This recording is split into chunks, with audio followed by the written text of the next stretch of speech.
یہ پارٹیاں پھر یہ امپریشن دیتی ہیں اور دلوایا بھی جاتا ہے اور دے بھی دیتی ہیں. کبھی کچھ تو ہوتے ہیں محبت میں جنون کے آثار اور کچھ لوگ بھی دیوانہ بنا دیتے ہیں. تو وہ یہ تاثر دینے کی کوشش کرتے ہیں کہ ہم تو جیت رہے ہیں. تو اس سے جو فصلی بٹیرے ہوتے ہیں تو وہ پھر ان کی طرف رخ کرتے ہیں. جب ان کی طرف زیادہ رخ ہوتا ہے تو ریٹ بڑھ جاتے ہیں. تو اربوں روپے کا دھندا ہوتا ہے جو ان پارٹیوں میں اس تاثر کی بنیاد پر ہوتا ہے کہ ہم جیتنے والے ہیں. لیکن اب یہ سیاست پٹ چکی ہے, اب دنیا آگے بڑھ چکی ہے, اب یوتھ کا زمانہ ہے, اب سوشل میڈیا کا زمانہ ہے. اب سرپرائز ملے گا ایسے سارے فصلی بٹیروں کو, اور ان سارے لوگوں کو جو تیاری کر کے پیڈ ویڈ باندھ کے گارڈ لگا کے تیار بیٹھے ہیں کہ ہماری بیٹنگ آنے والی ہے, ایسی بارش ہوگی کہ ان کو سمجھ میں آ جائے گا اور ایسا پتہ چلے گا, ایسا طوفان آئے گا, عوام کا ریلا آئے گا کہ یہ سب بہ جائیں گے, سب انتظار میں رہ جائیں گے.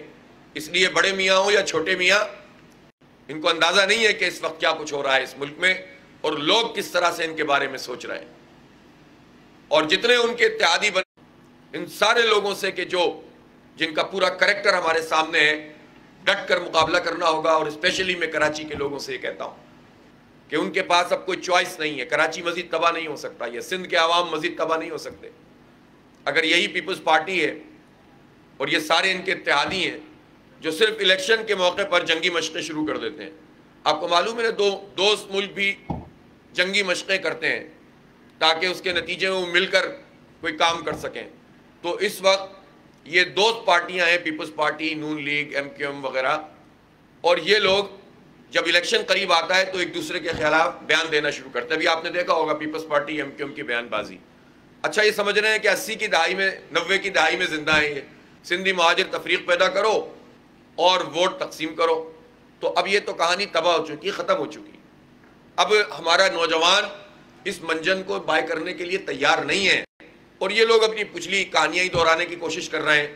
انشاءاللہ تعالیٰ اس مرتبہ کراچی کے عوام بالخصوص اور پورے سندھ کے عوام, ان سب لوگوں سے جنہوں نے سندھ کے عوام کو اور اس شہر کراچی کو برباد کیا ہے, انشاءاللہ تعالیٰ ان کا مقابلہ کریں گے. جماعت اسلامی الیکشن کی پوری تیاری کر رہی ہے ان تمام ہتھ کنڈوں کے باوجود جو اس شہر کراچی سے روا رکھے گئے. اس شہر کے ساتھ تو یہ زیادتی ایم کیو ایم, نون لیگ اور پیپلز پارٹی نے کی ہے کہ اس کی مینڈیٹ کو ہی کم کر دیا ہے. اس کی 9-10 قومی اسمبلی کی سیٹیں کھا گئے, اس کی 17 صوبائی اسمبلی کی سیٹیں کھا گئے.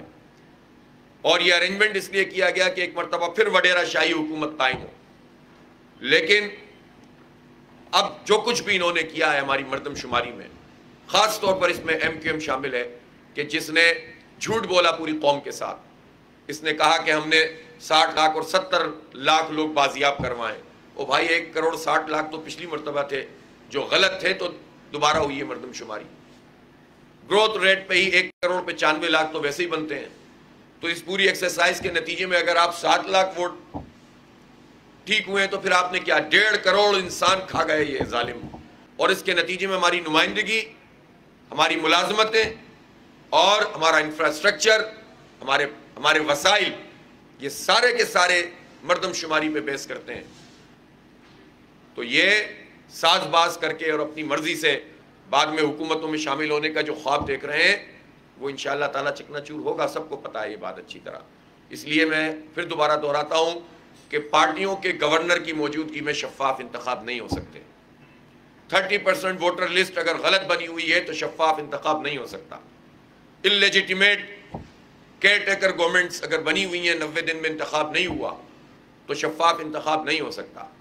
اور آر اوز اور ڈی آر اوز اگر انتظامیہ سے ہوں گے اور پارٹیوں اور پٹواریوں اور وڈیروں اور جاگیرداروں کے ایما پر لگائے جائیں گے تو شفاف انتخاب نہیں ہو سکتا.